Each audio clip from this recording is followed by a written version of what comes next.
Paradise is exactly like where you are right now. Only Predominantly Anglo-Saxon or white European nations, and yet funds those who absolutely hate white people as a whole and everything that they have brought forth. So we've got this guy, he's played both barrels. He thrives in capitalism to contribute to Marxism. And when you look at the things he has been funding, he seems to be preempting the end-time scenarios of various people. With the Black American Nation of Islam, who preach that all white people are creations of a rogue black scientist called Yakub, and all white people as a whole are the devil, even though that particular branch of, if you want to call it Islam, does not actually believe in the devil or Satan. It's just that all white people are now taught that they themselves are the Satan. And as we see, you got the Black American Nation of Islam, which is actually atheist and believes that all black people collectively are God. We see Islam now with the alleged refugees going into Europe.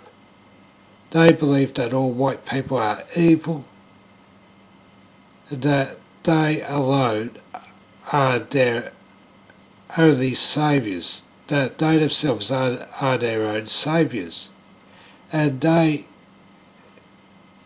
and the branch of Islam, which they may adhere to, whether it be Sunni or for the most part, or possibly Shia, is merging with the Black American Nation of Islam, which is atheist.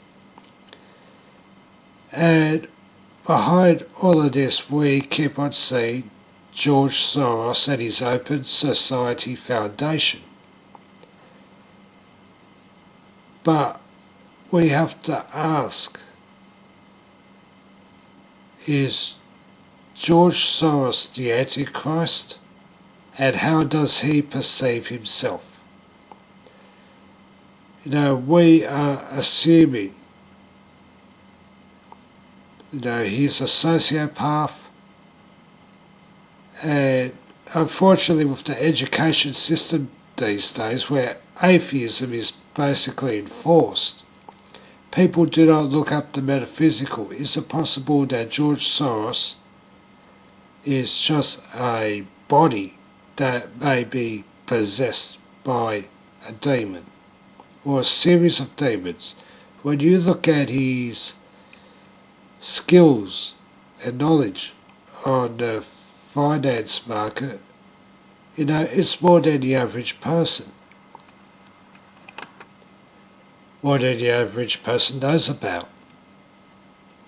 Or, you know, we could say that, you know, he is possessed by a demon and whatever.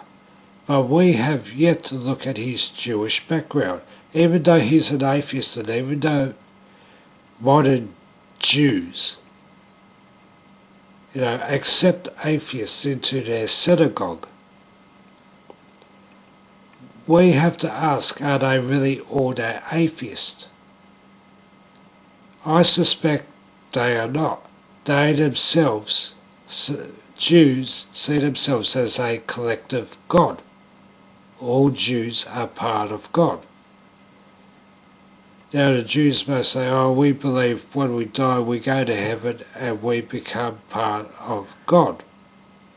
But what if they don't want to die in order to become part of God? What if they believe that they can do it here and be God of this earth.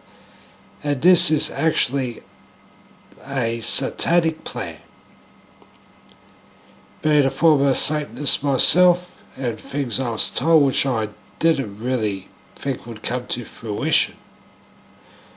One of the things was that this earth in this world had to be broken off to be used as a base against God.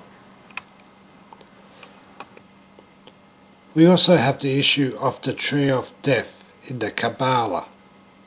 Being a Kabbalist myself, I suppose, you have the tree of life and the tree of death, which only both exist in this world of Asia. And this earth is split between those, well, the theory is anyway, it's split between those who are loyal to God and those who are loyal to the Satan. And when you say the manipulation, and I have to say, we are pretty much of the tree of death now because the world is so corrupt and evil. I can see how someone like Soros can thrive. And also throw into that, what's the religion of the Jew? It's not Judaism, it is money. And people will do anything for money. Put it this way, if you go to an economist and say, what is money and where does it come from? They cannot answer you. Probably of any given nation's economy, 90 to 95% of money is actually keyboard money. Just taps on a keyboard. There is no gold, there is no notes, there is no coins. And yet people will sell their souls for money that does not exist. And yet people will do anything for taps on a keyboard. And this is where Soros thrives. Or if you were to go to George Soros and say, you're worth $29 billion, I want to see all that money in notes and coins. There's no way on earth he could ever produce it. And in fact, most banks on this earth could not produce it. They couldn't, because the money has never existed. So we look at a false economy, a non-existent economy which relies on some guy whose word is taken as gospel and whose wealth does not exist in any way, shape or form except by taps on a keyboard. And people fall for this and they respect it and they worship it. And, you have to ask, what does this earth in this world come to? And you also have to ask, when you look at the Jews, is how can an infinitely small percentage of the world's population control so much?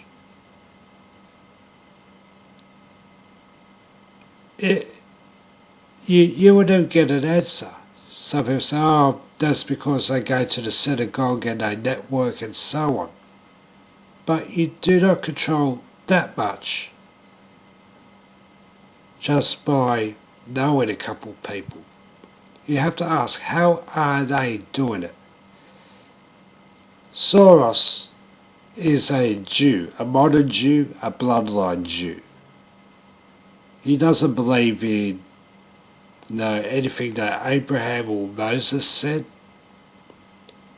He believes in a bloodline because his Jewishness comes down from his parents who are descendants of converts. Nothing to do with ancient Israel in the slightest. And yet people line up and grovel to Jews who do not see themselves as the same as you and me. As far as they're concerned, we're nothing more than feral cats and dogs, cattle. And indeed they use our societies as such. We have become sharecroppers on our own land. And you have to ask, how has this come about? Yes, there are people we've got corrupt politicians everywhere. We have people who have sold out their nations, their communities, their families for non-existent money. How does that make any sense whatsoever? It doesn't. And I think it's about time that the rest of the world starts asking questions. Just to throw your hands up and say, oh well, who knows? Oh, that's the way it is, you can't do anything about it. And the corruption that has come from it, from laziness and from people prostituting themselves for non-existent money. It is a serious groupthink that has taken over. Now, I have said that George Soros would be a prime example of a candidate for the Antichrist. And you may be asking, well, how can that be? He's an atheist. Only in regards to what we believe, not to what he believes. Now, if Soros was going to assume a godlike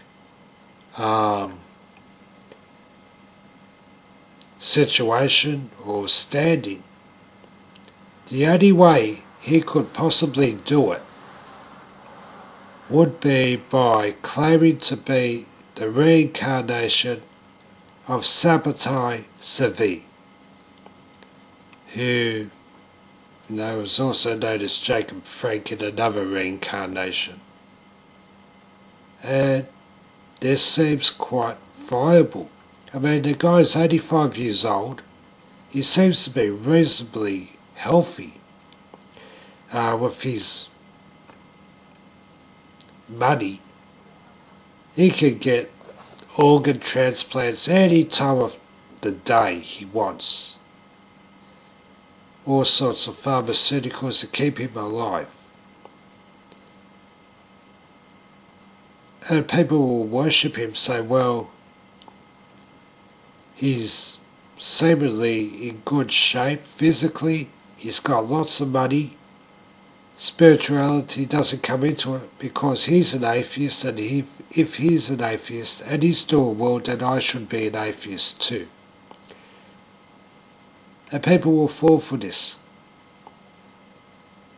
People these days have no concept of dignity, they have no concept of respect, and they are quite pliable. When you look at the governments of Europe, when you look at the previous government of Obama and Bill Clinton and all that, who quite happily sell their own nations down the toilet. And Australia and New Zealand are not immune from any of this. Malcolm Turnbull is a maternal Jew, same as the New Zealand Prime Minister John Key.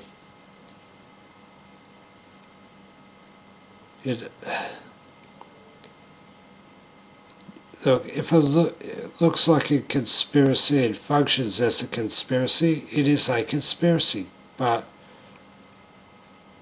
To say these things on the street, people say, oh, you're mad, you're just jealous because you're not rich like the Jews. And if I was to ask, how did the Jews get rich? They can't tell you, much like an economist cannot tell you what money is and where it comes from.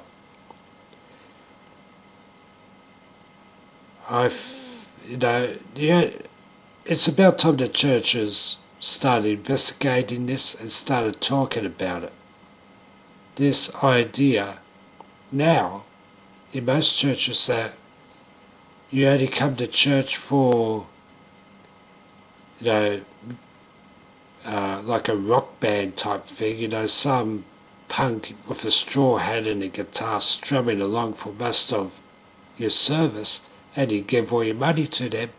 That's not Christianity. I don't know what the hell it is. It's not Christianity.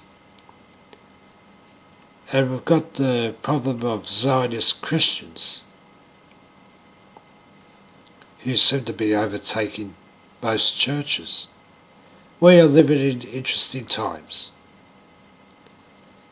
But as time had a beginning, it definitely has to have an end.